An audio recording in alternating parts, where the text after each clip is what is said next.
No. Good morning, everyone. My name is Jared Perez, and I'm Cole Bailey. And today we'll be presenting about should animal testing be banned or not. Now, before we start, I will quote from PETA, which is a non-profit organization, and they're a group for people for the ethical treatment of animals, and it is more than 100 million animals are killed in the U.S. labs each year due to animal testing.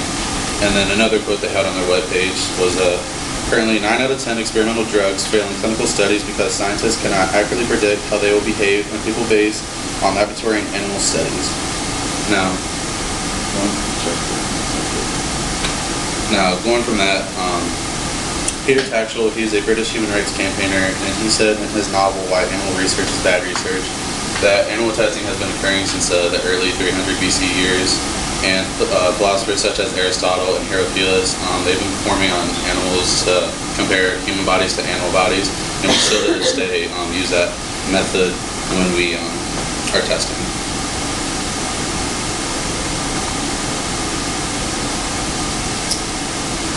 Alright, so I did the con side of animal testing, and so first I'll start off with like the effects of animal testing, and it mostly has negative effects on the animals at first because it's like we're just testing on animals, so we expose them to all these toxins and chemicals, and stuff happens to the animals that this can result in death or like just certain kinds of reactions, and we get very little positive outcomes with this. I think it was like 90% of the animals that actually pass trials, 10% only pass human trials. So the cost that we're paying, which is sometimes the ultimate price, which is life, is just not worth, in my opinion, using these animals for testing in labs.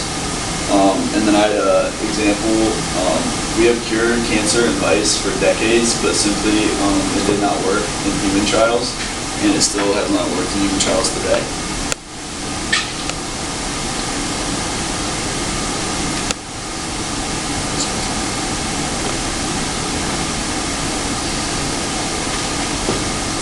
So going from that, Dr. Nancy Beck, she is a really known political scientist, and in one of her interviews she said that animal testing has become more popular ever since Aristotle and those philosophers have been testing on animals, and we still test on animals to compare our human body to an animal, and we test the toxicity of chemicals, and then we also test beauty cosmetics, which is really popular nowadays for companies to test on animals. And then scientists still to this day, like I just said, we're still comparing our bodies, which is kind of ineffective, but at the same time it is effective.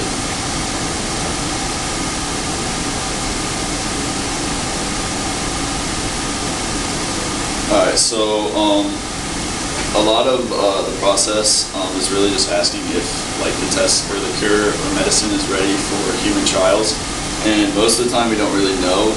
It's hard to tell when you test on an animal because our genetics are so diverse in so many ways that it's hard to tell if it's ready for human trials. But just because it works on animals does not mean it's ready for human trials, and it can go vice versa.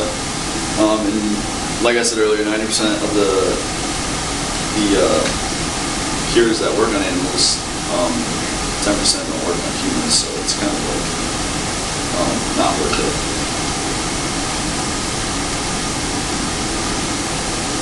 So for one of the pros, Dr. Andrew Rowland, he's a scientist that used to test on animals back in the day, and like I've said for many times now, we compare human bodies to animal bodies, and chimpanzees are one of the animals that have the most similar bodies compared to us humans, and it's kind of effective that we look at it to see what similarities we have in common. And then along with that, legally, scientists and companies have to test on animals before they test their products and chemicals on humans, so that's why we always expect to test on animals first. Alright, so the vice versa side of this, in the last slide, how we talked about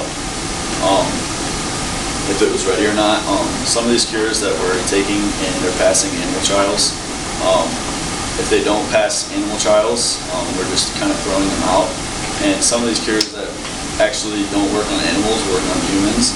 And so it's kind of like we're throwing away these cures that could be effective, but then again, we're like not using them. And then some of the examples I have are aspirin, and it's a very dangerous chemical for like animals and stuff, but like it helps us a lot with like pain relief and stuff. And then a drug used to help accept organ transplants was shelved a long time ago because it didn't pass animal trials, and I think now we use it today. And so yeah, we pretty much could have thrown away a lot of good cures just because it didn't pass animal trials.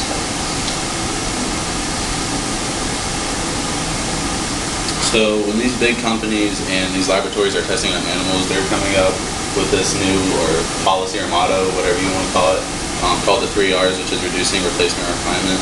They're trying to reduce the number of animals used per year for experiments on the chemicals and beauty cosmetics they're testing out.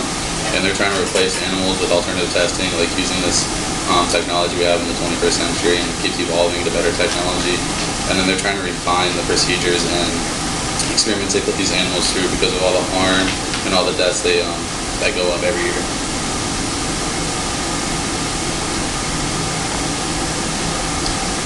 A lot of the reasons people are pushing back against animal testing is because like in today's era there's a lot of social media and stuff, so a lot of people can really express their opinions on like different levels of platforms. And I know you guys have seen like commercials and stuff of like help these animals like in animal shelters and stuff. That's kind of like an example. And then some people believe, like back in the day, believed that animals could feel pain, and some people didn't believe that they could feel pain. But there is proof that animals actually do have feelings and stuff. And then the fact that they have no cognitive abilities kind of makes it easier to do lab testing on these animals. And what I mean by that is like that the animals cannot communicate back to us. Like, they have no way to show that they're like in pain or like anything like that. So it makes it a lot easier for us to test medicines and stuff on animals. Now, another pro about testing on animals is Karen Eichel. She is a publicly well-known science researcher and medical author at Arizona State University, and she posted a journal called The Web Scout: Is Animal Testing Necessary? And she said in it that scientists inject vaccines and other type of like even viruses they put in animals, and the results we get from that can help humans and animals at the same time. So they help humans with like diseases of cancer and Alzheimer's. And along with that, it saves the animal as well too. So it's just not humans we focus on, but scientists and labs also focus on animals. And then there are highly regulated laws that protect the animals from extreme from harming the animals throughout the experiments. So pretty much it's kind of unreliable, and it's kind of almost gambling in a sense, because everybody says that monkeys are like our closest relatives genetically, but yet it doesn't have a higher success rate like on mice than it does on monkeys, just because like monkeys are so close to humans genetically doesn't mean that it's going to have like a higher success rate, just because humans and monkeys are still so like diverse in so many ways. And yeah. Dr. Susan McLaughlin, she performed experiments with cosmetics and chemicals on animals, and she said in one of her articles that more companies and laboratories are leaning more towards cruelty-free products, and that's the logo you'll see on the back of beauty cosmetics or any chemical that you'll like buy at a retail store like Walmart or anywhere. And more people are starting to look for that, like people within like the PETA organization, they look for that logo just to know that they didn't test on animals to have that product cast to be sold on the market. And along with that, Dr. McLaughlin said in her article, why are we still testing on animals when we live in this 21st century and we have all this technology, and technology is still evolving in the laboratories, but we still focus on animals to give us the results. So she used to test on animals, but now she's leaning more towards using the technology she has in her laboratories, and more companies and labs should start doing that too. Alright, so the conclusion for the con side is a lot of people are pushing back, and I think it's just going to continue to grow, and as technology and stuff starts to get more advanced, especially with all these platforms people can put themselves out on now, and it's just not reliable enough for the price that you have to pay, which can sometimes be life. for you to only get a 10% success rate on humans, to me, that's just not enough. I think we just need to find a better, more efficient way to test these medicines and cures and stuff.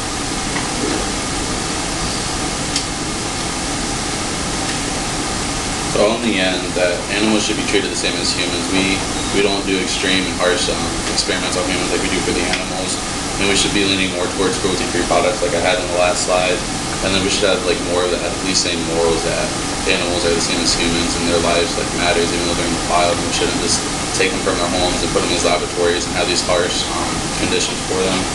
And then at the end, testing on animals isn't efficient because they don't always give us the right results we're looking for.